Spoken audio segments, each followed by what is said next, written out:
Good morning my friend, best friend. आइए, आपका स्वागत है। देख बेटा, आज हम रासायनिक बलगति में अब आगे बढ़ रहे हैं और आज की जो हेडिंग है बेटा जो है कम से कम 2 नंबर आपको देंगे बेटा। तो आज की हेडिंग क्या है? अभिक्रिया की आणविकता, मॉलिक्यूलरिटी ऑफ रिएक्शन। ये मत सोचो कि एक हेडिंग पढ़ने से काम हो जाएगा। अभी आपको एक हेडिंग और पढ़ाएंगे, दोनों हेडिंग बहुत इंपॉर्टेंट है। तो देखिए आणविकता क्या है। जैसे देखो यहाँ पर हम एक रिएक्शन दे रहे हैं, यहाँ पे जैसे 2 हाइड्रोजन आयोडाइड इक्वल टू बनाया क्या बेटा? हाइड्रोजन बना दिया और क्या बना दिया? आयोडीन बना दिया। इसी प्रकार देखो, अब यहाँ देखो 2 नाइट्रिक ऑक्साइड ऑक्सीजन से क्रिया कराया और बन गया बेटा यहाँ पर नाइट्रोजन डाइऑक्साइड। बैलेंस करेंगे, यहाँ 2 आएगा। ये अभिकारक है, ये उत्पाद है, ये रिएक्ट है, ये प्रोडक्ट है, ये रिएक्ट है, ये प्रोडक्ट है। माने ये अभिकारक है, उत्पाद। हमको यहाँ अभिकारक से मतलब लेना है। अब देखिए, जैसे अभी बता रहे हैं, कल भी एडिशन दिए थे A + A स्मॉल b और capital B equal to small c capital C plus small d capital D। अब देखिए, इसमें इस अभिक्रिया में देखा जाए कि 2 अणु भाग ले रहा है ना? अतः इसकी आणविकता 2 होगी। अब इसमें देखो 2 अणु नाइट्रिक ऑक्साइड का और 1 अणु ऑक्सीजन का। इसकी आणविकता, अरे भाई यहाँ इसकी जो आणविकता है, इसकी आणविकता जो है बेटा क्या है? 2 है। और यहाँ इसकी आणविकता जो है इक्वल टू 2 है बेटा, 2 धन 1 कितना आ जाएगा? 3। अब इसकी देखो, इसकी जो आणविकता है, इसकी आणविकता, अरे भाई यहाँ A अणु है, A मोल है, स्टोइकियोमेट्रिक गुणांक A है, स्टोइकियोमेट्रिक गुणांक B है, यहाँ हो जाएगा A + B। यहाँ पे इसकी स्टोइकियोमेट्रिक गुणांक 2 था तो इसकी आणविकता 2 हो गई। यहाँ पे इसकी स्टोइकियोमेट्रिक गुणांक 2, इसकी स्टोइकियोमेट्रिक गुणांक 1, तो 2 धन 1 बराबर 3। तो सिंपल सी परिभाषा, किसी भी रासायनिक क्रिया में भाग लेने वाले अभिकारकों के, उत्पाद से मतलब नहीं है, किसी भी रासायनिक क्रिया में भाग लेने वाले अभिकारकों के कुल अणुओं की संख्या को आणविकता कहते हैं। अब देखिए आणविकता की विशेषता क्या है। आणविकता का मान जो होता है, देखिए आणविकता है बेटा, आणविकता का जो मान होता है सरल रासायनिक क्रिया में, आणविकता का मान सरल रासायनिक क्रिया में अभिकारकों के, अरे भाई ये अभिकारक है, आणविकता का मान सरल रासायनिक क्रिया में अभिकारकों के, ये अभिकारक है, अभिकारकों के स्टोइकियोमेट्रिक गुणांक, अभिकारकों के स्टोइकियोमेट्रिक गुणांकों के देखो बेटा, देखो स्टोइकियोमेट्रिक गुणांकों के योगफल के क्या होता है? बराबर होता है। तो हम समझ गए कि जो आणविकता का मान होता है सरलतम रासायनिक क्रिया में अभिकारकों के स्टोइकियोमेट्रिक गुणांकों के योगफल के क्या होता है? बराबर होता है। अच्छा एक बात और सुन लो, आणविकता को हम संतुलित रासायनिक समीकरण को देख करके निकाल सकते हैं। अरे भाई हमने संतुलित किया, यहाँ 2 है तो 2 हो गया, यहाँ 2 1 3 है तो 3 हो गया, और जो यहाँ A और B है, तो आणविकता का मान हम संतुलित रासायनिक समीकरण को देख करके निकाल सकते हैं। और ध्यान दीजिए, आणविकता का मान सदैव धनात्मक होता है। अरे भाई यहाँ धन छिपा है, यहाँ भी धन छिपा है, और आणविकता यहाँ पर भी धन छिपा है, तो आणविकता का मान क्या होता है बेटा? सदैव धनात्मक होता है और एक पूर्ण संख्या होती है। देखो यहाँ 2 है, यहाँ 3 है, आणविकता मान सदैव धनात्मक होता है और क्या होती है? पूर्ण संख्या होती है। और ध्यान देना बेटा, आणविकता का मान कभी भी शून्य नहीं होगा भाई। माने कि यहाँ पर भाई कोई ना कोई अणु भाग लेने में तभी उत्पाद बनेगा। आणविकता का मान क्या होता है बेटा? कभी शून्य नहीं होता है। आइए लिखवाते हैं। आइए बेटा फिर कॉपी कंप्लीट करते हैं, लिखवाते हैं। क्या है देखिए, पहले परिभाषा देखिए, किसी भी रासायनिक क्रिया में भाग लेने वाले अभिकारक अणुओं की कुल संख्या को उस अभिक्रिया की आणविकता कहते हैं। सही बात, जितने अणु भाग लेंगे बेटा वही आणविकता होगी। आइए देखते हैं मुख्य बातें या विशेषता क्या है। नंबर 1 है बेटा, नंबर 1 बात यह है कि आणविकता का मान सरल रासायनिक अभिक्रिया में अभिकारकों के स्टोइकियोमेट्रिक गुणांक के योगफल के बराबर होता है। बताया थे ना, भी समझाए थे। अरे भाई यहाँ एग्जांपल देखें, small a capital A plus small b capital B equal to small c capital C plus small d capital D। ये बेटा एक सरल रासायनिक अभिक्रिया है। इसका A का अभिकारक A का स्टोइकियोमेट्रिक गुणांक A है, अभिकारक B का स्टोइकियोमेट्रिक गुणांक B है। अतः आणविकता जो है स्टोइकियोमेट्रिक गुणांक के योगफल के क्या है बेटा, बराबर है। अब देखिए नंबर 2 बात क्या है, आणविकता का मान संतुलित रासायनिक समीकरण देखकर निकाला जा सकता है। बताया रिएक्शन की, अगर रिएक्शन हमारा संतुलित है तो हम बाएं तरफ की स्टोइकियोमेट्रिक गुणांक को जोड़ करके निकाल सकते हैं। अब नंबर 3 बात क्या है बेटा, कि आणविकता का मान सदैव क्या होता है, धनात्मक होगा और पूर्णांक संख्या होगा। माने कभी इसमें भिन्नता होता है नहीं होता, माने आणविकता का मान सदैव क्या होता है, धनात्मक और पूर्णांक संख्या होती है। और नंबर 4 बातें क्या है, आणविकता का मान कभी भी शून्य नहीं होता भाई, बिना अणुओं का क्रिया कहाँ होगा, है ना। आइए और उदाहरण देखते हैं आणविकता की। क्या आपके परीक्षा में कौन कौन से आणविकता आ सकता है, रिएक्शन आयोग लिखवाते हैं, मेरे रिएक्शन कुछ मुख्य रिएक्शन आपको देते हैं। आइए हम फटाफट आणविकता निकालते हैं तुरंत। अब देखो यहां पर हाइड्रोजन का एक अणु है। देखो हम केवल आणविकता निकालने के लिए समीकरण के बाएं तरफ ही ध्यान देंगे। बाएं तरफ जितना अभिकारक होगा वही उसकी आणविकता होगी। जैसे देखो यहां पर एक हाइड्रोजन है और एक क्लोरीन है। हाइड्रोजन का एक अणु है और क्लोरीन का एक अणु है, तब इसकी जो आणविकता होगी बेटा, इसकी आणविकता 2 हो जाएगी। क्या दिक्कत है, ऐसे ठीक। फिर देखो यहां पर भी हाइड्रोजन का एक अणु है और ब्रोमीन का एक अणु है। 1 मोल कहिए या स्टोइकियोमेट्रिक गुणांक कहिए, तो अभिकारक का स्टोइकियोमेट्रिक गुणांक जितना होता है वही उसकी आणविकता होती है। तो यहाँ भी एक कितना हो जाएगा बेटा, 2 हो जाएगा। किसी भी रासायनिक क्रिया में भाग लेने वाले कुल अणु अभिकारकों के कुल अणुओं की संख्या को आणविकता कहते हैं। अब देखो यहाँ देखो कितना है, अभिकारक माने एचआई कितना है, 2 है, इसकी आणविकता कितना हो जाएगा, 2 हो जाएगा। क्या दिक्कत है, निकाल लो बेटा। यहाँ पर अमोनिया के कितने अणु है, 2 है, इसकी आणविकता कितनी हो जाएगी, 2 हो जाएगी। यहाँ पर जो नाइट्रस ऑक्साइड है इसकी भी आणविकता कितना बेटा, 2 है, कुल अणु संख्या अभिकारक 2 है, अतः इसकी आणविकता कितना हो जाएगा, 2 हो जाएगा। अब देखिए यहां पर सिक्रोज का एक अणु है और पानी का भी एक है, तो एक कितना होता है, 2 होता है, इसकी भी आणविकता कितनी हो जाएगी, 2 हो जाएगी। अब देखिए यहां पर एथिल एसीटेट का एक अणु और जल का भी एक अणु, तो एक कितना, 2। अरे यार देखिए प्रमुख महीना हमने रिएक्शन एग्जांपल लिया, सबका 2 ही आ रहा है। तो अब देखो इधर यहाँ पर मेथिल एसीटेट का एक अणु और जल का भी एक अणु, तो कितना हो जाएगा बेटा, 1 1 2, इसका भी 2 आएगा, है ना। अब इधर देखिए जैसे यहाँ पर भी हाइड्रोजन पेरोक्साइड का 2 अणु है, तो अभिकारक 2 अणु है, यहाँ भी इसकी भी आणविकता 2 ही आएगी। इधर देखिए बेटा डाइनाइट्रोजन पेंटाऑक्साइड की कितना है, 2 अणु है, अभिकारक तो 2 अणु है। हमको उत्पाद से मतलब नहीं है, केवल अभिकारक के अणुओं की मतलब से है। जो हम स्टोइकियोमेट्रिक गुणांक लेंगे केवल अभिकारक से लेंगे, तो इसका स्टोइकियोमेट्रिक गुणांक 2 है, इसकी आणविकता 2 हो जाएगी। चलिए अब देखिए बेटा, अरे वाह अभी एक रिएक्शन चेंज हुआ है, तो अभी हम एक लास्ट में इसको भी रिएक्शन तुमको बताते हैं, लास्ट में एक नया रिएक्शन दे देते बेटा। अब देखिए इधर यहाँ पर सल्फ्यूरिक क्लोराइड का एक है, एक अणु है, बदल गया रिएक्शन, तो इसकी आणविकता बेटा 1 होगा। हमको उत्पाद से कोई मतलब नहीं है। आइए अगली रीडिंग देखते हैं क्या है हमारा बेटा, अक्रियकोटी ऑर्डर ऑफ रिएक्शन।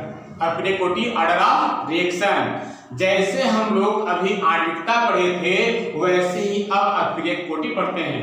देखिए बेटा क्या है, किसी भी रासायनिक अभिक्रिया में भाग लेने वाले अभिकारक अणुओं की कुल संख्या को आणविकता कहते लेकिन अब कोटि क्या है, किसी भी रासायनिक अभिक्रिया में भाग लेने वाले अभिकारक अणुओं की वह संख्या है जो अभिक्रिया के वेग को प्रभावित करता है, जो अभिक्रिया के वेग को प्रभावित करता है, उसे क्या कहते हैं, अभिक्रिया की कोटि कहते हैं। अच्छा ध्यान सुनिए, अभिक्रिया की कोटि का मान जो होता है, जैसे देखो बेटा ये क्या है, minus D active mass R बटे dt, अभिक्रिया का वेग है ना, is equal to capital K active mass A अब एक्टिव मास बी।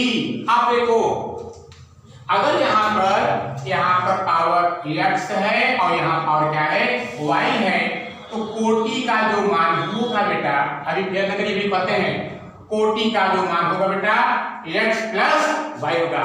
तो अभिक्रिया की कोटि का मान, अभिक्रिया की कोटि का मान अभिक्रिया के वेग नियम व्यंजक में, अभिक्रिया के वेग नियम व्यंजक, अभिक्रिया कोटि का अभिक्रिया के वेग नियम व्यंजक में अभिकारकों के मोलर सांद्रताओं के, मोलर सांद्रता जो कोष्टक लगाए हैं इसे मोलर सांद्रता कहते हैं, इसे एक्टिव मास भी कहते हैं। मोलर सांद्रताओं के घातों के योगफल के क्या होता है बेटा, बराबर होता है।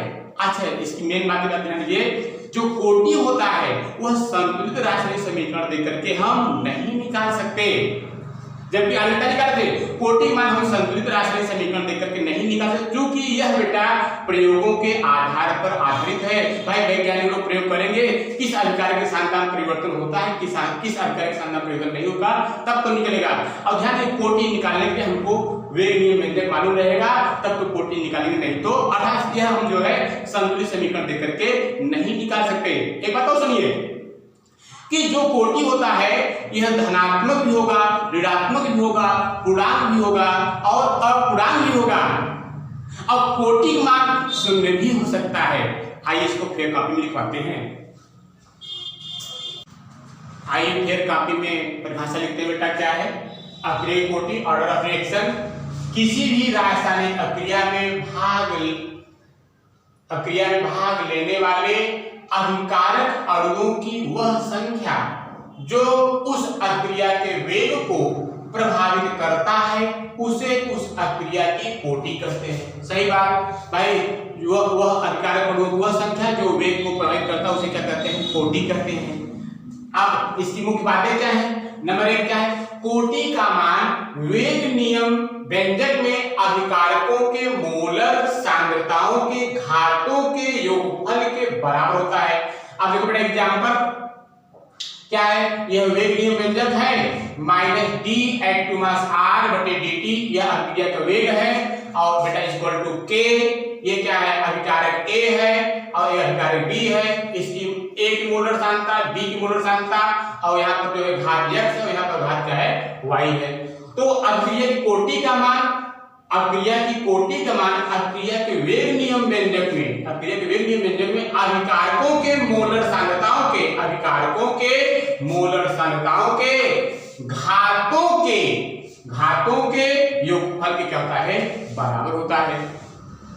अब देखिए नंबर 2 बात है क्या बेटा, कोटि का मान संतुलित रासायनिक समीकरण देखकर नहीं निकाला जा सकता, क्योंकि यह प्रयोगों पर आधारित होता है बेटा, क्योंकि यह प्रयोग से ही पता चलेगा कि कौन से अभिकारक के सांद्रता में परिवर्तन हो रहा है, किस अभिकारक के सांद्रता में परिवर्तन नहीं हो रहा है। इसलिए हम समीकरण को देख करके जो है कोटि का निर्धारण नहीं कर सकते, केवल भाई कोटि निकालने के लिए हमको जो है वेग नियम व्यंजक मालूम रहेगा, तभी हम निकाल पाएंगे, नहीं तो नहीं निकाल पाएंगे। अच्छा नंबर 3 क्या बेटा, कोटि का मान धनात्मक पूर्णांक होने के साथ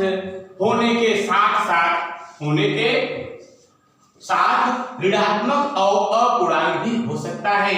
माने इसका जो कोटि का मान होगा बेटा वो क्या होगा, धनात्मक भी होगा, पूर्णांक भी होगा, और क्या होगा, ऋणात्मक भी होगा और अपूर्णांक भी होगा।